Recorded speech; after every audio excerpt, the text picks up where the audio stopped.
मैं आज press conference करके उन सवालों का जवाब दूंगी कि आखिरकार किसने आम आदमी पार्टी के विधायकों को करोड़ों रुपए के ऑफर दिए। कल सुबह क्राइम ब्रांच के 1 दर्जन अफसर दिल्ली के मुख्यमंत्री अरविंद केजरीवाल जी के घर पहुंचे। क्राइम ब्रांच का एक तथाकथित नोटिस लेके पहुंचे। कहते हैं कि ये नोटिस हम दिल्ली के मुख्यमंत्री अरविंद केजरीवाल जी के हाथ में ही देंगे। आज सुबह वही आधा दर्जन क्राइम ब्रांच के अफसर मेरे घर पहुंचे। 2-3 घंटे तक वहां पे इंतजार किया। कभी अंदर गए, कभी बाहर गए, कभी घर के पीछे के दरवाजे पे गए, कभी आगे के दरवाजे पे आए। कहते हैं जी क्राइम ब्रांच का नोटिस है और नोटिस सीधा मंत्री जी के हाथ में देंगे। वैसे तो जो बेचारे क्राइम ब्रांच के अफसर आए, हमें उन बेचारों पे के दया ही आती है। दया इसलिए आती है कि जब पुलिस में आए होंगे, प्रमोशन के बाद इंस्पेक्टर बने होंगे, एसीपी बने होंगे, तो तब सोचा होगा कि पुलिस में आके देश की सेवा करेंगे। तब सोचा होगा महिलाओं की सुरक्षा करेंगे। तब सोचा होगा देशवासियों के लिए कुछ करेंगे। लेकिन आज उन बेचारों को टीवी की एक प्राइम टाइम नौटंकी बना के छोड़ दिया है उनके राजनीतिक आकाओं ने। जब वो बेचारे दिल्ली पुलिस वाले, क्राइम ब्रांच वाले बार बार कहते हैं, कल जैस्मिन जी की उनसे सीएम रेजिडेंस के सामने कुछ बातचीत हुई नोटिस को लेके, तो कहते हैं नहीं नहीं नहीं नहीं नहीं, हम मीडिया के सामने नहीं बात कर सकते, हम मीडिया के सामने नहीं बात कर सकते, अंदर आओ, हम मीडिया के सामने नहीं बात कर सकते। तो पूरे दिल्ली में, पूरे देश में क्या मैसेज जाता है? मैसेज जाता है कि दिल्ली पुलिस वाले डरपोक हैं, दिल्ली पुलिस वाले कायर हैं। ये कितने दुख की बात है कि दिल्ली पुलिस के जाबाज सिपाहियों की इमेज आज एक डरपोक इंसान, एक कायर की कर दी गई है, जो मीडिया के सामने बातचीत भी नहीं कर सकता। आप ये सोचिए कि दिल्ली के क्रिमिनल्स क्या सोचेंगे कि भाई इन दिल्ली पुलिस वालों से डरना जो 2-4 कैमरामैन से डरते हैं। एनीवे, तो कल आए क्राइम ब्रांच वाले 3-4 घंटे की इस नौटंकी के बाद मुख्यमंत्री अरविंद केजरीवाल जी को एक नोटिस देके गए। आज सुबह भी मेरे घर आकर भी 2-3 घंटे की नौटंकी के बाद एक ये नोटिस देके गए। अब ये नोटिस भी मजेदार है। ये नोटिस ना तो एफआईआर है, ना ये किसी प्रकार का समन्स है, ना इसमें आईपीसी की कोई धारा, ना इसमें सीआरपीसी की कोई धारा, ना इसमें पीएमएलए की कोई धारा, ना इसमें प्रिवेंशन ऑफ करप्शन एक्ट की कोई धारा। तो कुल मिला के क्राइम ब्रांच 48 घंटे की नौटंकी के बाद मुख्यमंत्री अरविंद केजरीवाल जी और मुझे एक चिट्ठी देके चला गया है, जो वो कह रहे थे कि हम हाथ में ही देंगे। इतनी महत्वपूर्ण चिट्ठी है। मैं कई बार सोचती हूँ कि हमारे तो घरों में कभी अमेज़न वाले आते हैं, कभी फ्लिपकार्ट वाले आते हैं, कभी सरकारी कर्मचारी डाक की फाइलें लेके आते हैं। तो ये तो स्वाभाविक बात है कि वो फाइलें, वो डिलीवरी ऑफिस में ही छोड़ी जाती है। कोई मुख्यमंत्री, कोई मंत्री डाक के डेस्क पे बैठ के चिट्ठी रिसीव करने के लिए नहीं बैठा। लेकिन जो कल हुआ वो उन पुलिस वालों की गलती नहीं है, उनके राजनीतिक आका हैं जो हमसे कुछ सवाल पूछना चाहते हैं। तो वो हमसे पूछना चाहते हैं कि आखिरकार किसने आम आदमी पार्टी के विधायकों को ऑफर दिया। तो मैं दिल्ली पुलिस के राजनीतिक आकाओं को बताना चाहती हूं कि आपको इतनी नौटंकी करने की जरूरत ही नहीं थी। मैं आज प्रेस कॉन्फ्रेंस करके उन सवालों का जवाब दूंगी कि आखिरकार किसने आम आदमी पार्टी के विधायकों को करोड़ों रुपए के ऑफर दिए। वही लोग हैं जिन्होंने 2 2016 में उत्तराखंड में 9 कांग्रेस के विधायकों को कांग्रेस से तोड़कर बीजेपी में शामिल किया था। जिन लोगों ने उन 9 कांग्रेस के विधायकों को तोड़ा था, उन्होंने ही आम आदमी पार्टी के विधायकों को संपर्क किया। गोवा 2019 जुलाई, जब 14 एमएलए कांग्रेस पार्टी के 17 उनके टोटल विधायक जीत के आए थे, उनके 14 एमएलए कांग्रेस छोड़ के भारतीय जनता पार्टी में चले गए। जो लोग उन 17 कांग्रेस के विधायकों के पास गए थे, वही लोग आम आदमी पार्टी के विधायकों के पास आए। कर्नाटका 2019, मई 2018 में कांग्रेस और जेडीएस की सरकार बनी। एचडी कुमारस्वामी मुख्यमंत्री बने। जुलाई 2019 में कांग्रेस और जेडीएस के 17 विधायक टूटकर भारतीय जनता पार्टी में चले गए। जो लोग उन 17 कांग्रेस और जेडीएस के विधायकों को पैसा ऑफर करने आए थे, धमकियां देने आए थे, वही आम आदमी पार्टी के विधायकों के पास आए। मध्य प्रदेश 2020, कमलनाथ मुख्यमंत्री थे, कांग्रेस की सरकार थी। 22 कांग्रेस के विधायक कांग्रेस छोड़कर, टूटकर भारतीय जनता पार्टी में शामिल हो गए। तो जो उन कांग्रेस के 22 विधायकों को खरीदने आए थे, उनको तोड़ने आए थे, वही आम आदमी पार्टी के विधायकों के पास आए।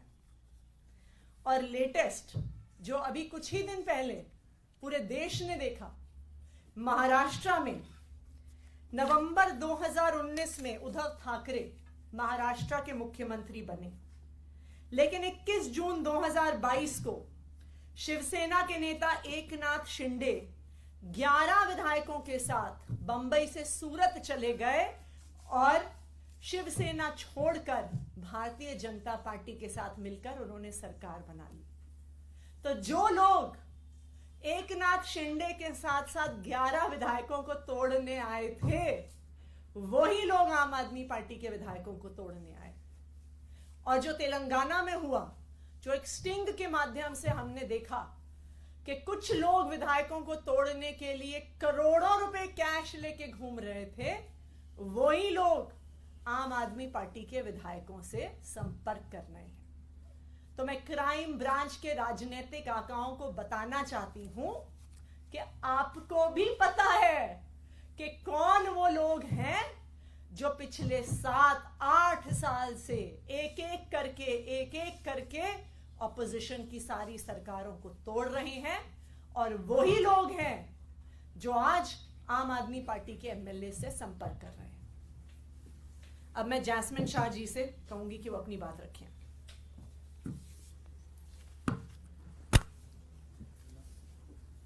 दोस्तों, आप सबने कल देखा कैसे मुख्यमंत्री अरविंद केजरीवाल जी के आवास के बाहर जब क्राइम ब्रांच, दिल्ली पुलिस के क्राइम ब्रांच के दर्जन करीब ऑफिसर, जिसमें कई सीनियर ऑफिसर खड़े थे, उनकी टीम पहुंचने के पहले सारी मीडिया वहां पे पहुंच गई थी। किसने बताया मीडिया को? भाजपा ने बताया। मतलब भाजपा को पता चल जाता है कि अभी क्राइम ब्रांच मुख्यमंत्री आवास पे पहुंचने वाली है। आज मंत्री आतिशी जी के यहां क्राइम ब्रांच के वही दर्जन ऑफिसर पहुंच जाते हैं। उससे पहले 2 दर्जन मीडिया वाले पहुंच जाते हैं। और फिर वहां पर 5 घंटे, कल मुख्यमंत्री आवास के बाहर 5 घंटे ये क्राइम ऑफिसर अपना सारा काम काज छोड़कर केवल खड़े रहते हैं और कहते हैं नहीं जी, हमें तो मुख्यमंत्री जी से मिलना है।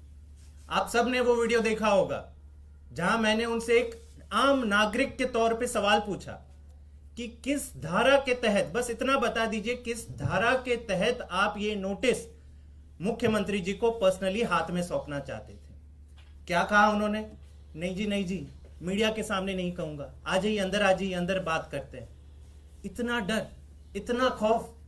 अगर आप कानून के तहत कोई काम करते हैं तो मीडिया के सामने बताने में क्या है आपको डर?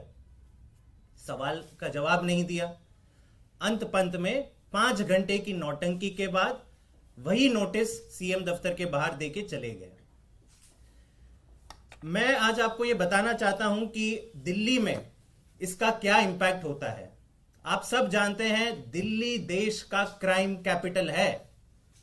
हर साल, ये सुन लीजिए, ये नंबर अगर आप सुनेंगे तो चौंक जाएंगे, हर साल दिल्ली में 3 लाख क्रिमिनल केसेस रजिस्टर होते हैं। 3 लाख। इन 3 लाख केसेस में से चार्जशीट कितनों में फाइल होती है? 1 लाख।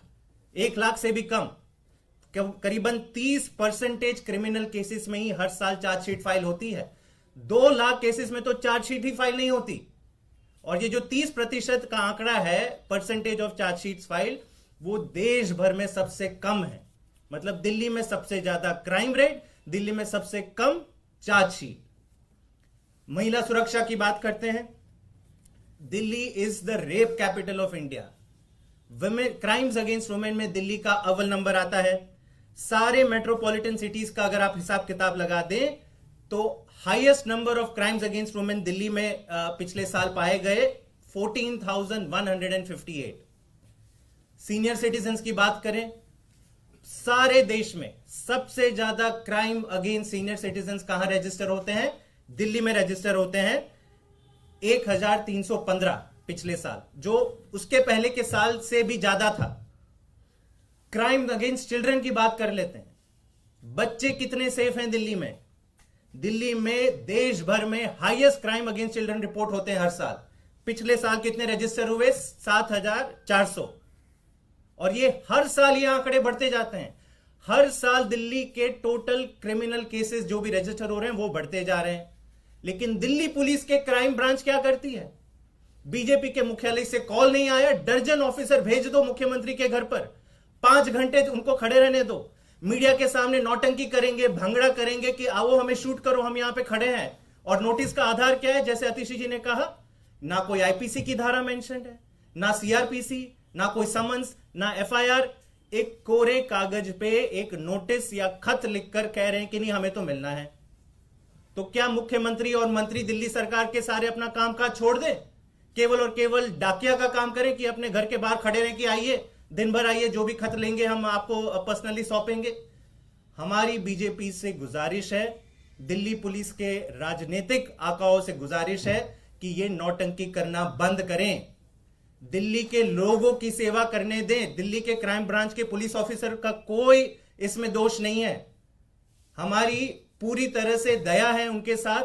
वो जब आए थे पुलिस फोर्स में तो ये जरूर सोच के आएंगे कि देश की सेवा करेंगे, महिला सुरक्षा पर काम करेंगे, किडनैपिंग रोकने में काम करेंगे, मर्डर रोकने में काम करेंगे। लेकिन होता क्या है, सुबह एक 8 बजे कॉल आ जाता है कि जाओ आज पूरी दिन मीडिया के लेके जाओ और सीएम के बाहर आप सीएम के घर के बाहर आप ये खड़े रहो रास्ते पे। दुख होता है और मेरी हाथ जोड़ से विनती है कि क्राइम ब्रांच को उसका राजनीतिकरण ना करें, उनको जनता की सेवा करने में छोड़ दें। अतिशी जी, अभी जैस्मिन बता रहे थे कि सबसे कम केस रजिस्टर होता है दिल्ली में, लेकिन आप लोगों ने जो आरोप लगाया है उस पे भारतीय जनता पार्टी कह रही है कि सबूत नहीं देंगे तो आपके ऊपर में केस रजिस्टर होने वाला है और जवाब आपको इस बार देना ही पड़ेगा। क्या है सबूत, वो बता क्यों नहीं रहे आप लोग? देखिए, हम तो बता रहे हैं कि कौन लोग आए थे। हम तो बता रहे हैं कि वही लोग आए थे जो गोवा में गए थे, वही लोग आए हैं जो कर्नाटका गए थे, वही लोग आए हैं जो तेलंगाना गए थे, वही लोग आए हैं जो मणिपुर गए थे, वही लोग आए हैं जो अरुणाचल प्रदेश गए थे। तो इसलिए ये कोई छुपी हुई बात ही नहीं है कि कौन आया था विधायकों की खरीद फरोख्त करने के लिए। ये आप सड़क पर चले जाइए, सड़क पर चलता हुआ आपको बच्चा बच्चा बता देगा कि कौन कांग्रेस के विधायक तोड़ रहा है, कौन शिवसेना के विधायक तोड़ रहा है, कौन जेडीएस के विधायक तोड़ रहा है, कौन आम आदमी पार्टी के विधायक तोड़ने की कोशिश कर रहा है। तो इसलिए ये क्या करें, एक भारतीय परंपरा में कहते हैं प्रत्यक्ष ही प्रमाण है, तो ये बिल्कुल प्रत्यक्ष है, पूरे देश के सामने है कि कौन विपक्ष की पार्टियों पर केस कर रहा है, कौन विपक्ष की पार्टियों को डराकर, धमकाकर पैसों का लालच देकर तोड़ने की कोशिश मैम, 27 तारीख को आपने जो पीसी किया था, उसके चलिए, चलिए, चलिए, चलिए।